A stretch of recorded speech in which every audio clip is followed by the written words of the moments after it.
सत साहेब। जय हो बंदी छोड़ की, बंदी छोड़ सतगुरु रामपाल जी महाराज की जय हो।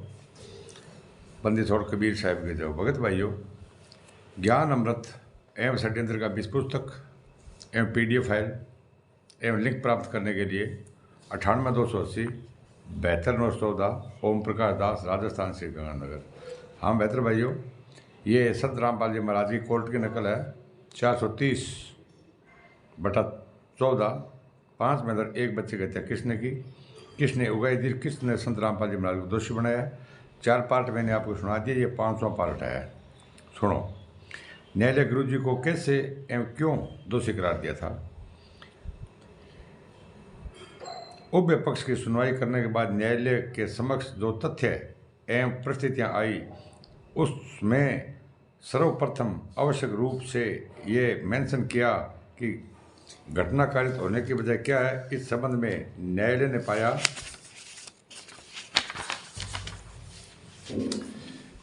पाया कि अभियुक्त बाबा रामपाल के साथ अन्य अभियुक्त गण हैं जो ट्रायल फेस कर रहे थे। एक आश्रम से संबंधित है जिसे सतलोक आश्रम बरवाड़ा के नाम से पुकारा जाता है। संत रामपाल जी महाराज पर एक अवमानना का केस चंडीगढ़ हाईकोर्ट में दर्ज है, जिसका वाद संख्या 12 सन 2014, जिसमें संत रामपाल महाराज के विरुद्ध चंडीगढ़ हाईकोर्ट ने 5/11/2014 को एजमानतिया वारंट जारी किया है। 10/11/2014 को तक वारंट का निष्पादन नहीं होने की स्थिति में न्यायालय ने बाबा रामपाल के विरुद्ध DGP हरियाणा एवं सरकार का गृह सचिव हरियाणा के माध्यम से पुनः वारंट निष्पादन करने का निर्देश के साथ वारंट जारी किया और आगे की तिथि 17/11/2014 निर्धारित किया।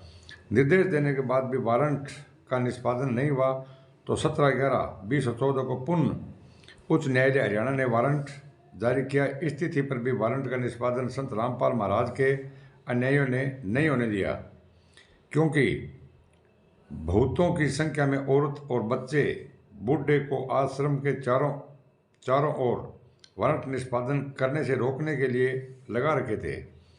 इसके लिए उच्च न्यायालय ने पुनः एजमानतिया वारंट जारी इस निर्देश के साथ किया कि 21/11/14 तक हर हालत में वारंट का निष्पादन किया जाए, अन्यथा सरकार का गृह सचिव एवं DGP के विरुद्ध कंटेम्प्ट ऑफ द कोर्ट चला दी जाएगी, जिसका परिणाम हुआ कि दिनांक 20/11/14 को अभियुक्त संत रामपाल जी महाराज को गिरफ्तार करके उच्च न्यायालय में प्रस्तुत किया गया और उनका जमानत कैंसिल कर जेल में भेजा गया।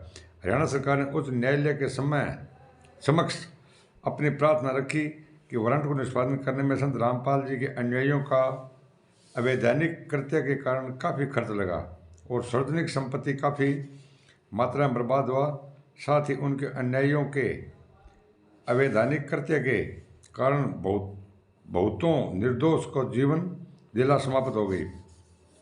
वैसे मानव जीवन की सृति में से एक रजनी पत्नी सुरेश की भी जीवन लीला समाप्त हो गई, जिसके संबंध में रंजनी पति सुरेश गुरुजी के अनुयायी हैं।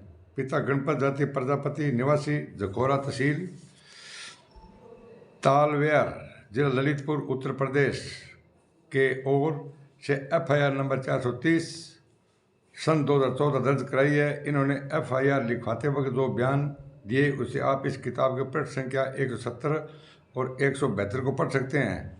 भगत भाइयों, मैंने आपको ये पार्ट नंबर 430 का 5 नंबर सुनाया है, ठीक है, और आगे भी कई पार्ट बनेंगे और मैं आपको सुनाता रहूँगा। और ध्यान से सुनना और इसको लाइक और सब्सक्राइब करना। और ज्ञान अमृत षड्यंत्र का 20 पुस्तक प्राप्त करने के लिए 98 280 72 914 ओम प्रकाश दास, राजस्थान। सत साहेब, सत साहेब।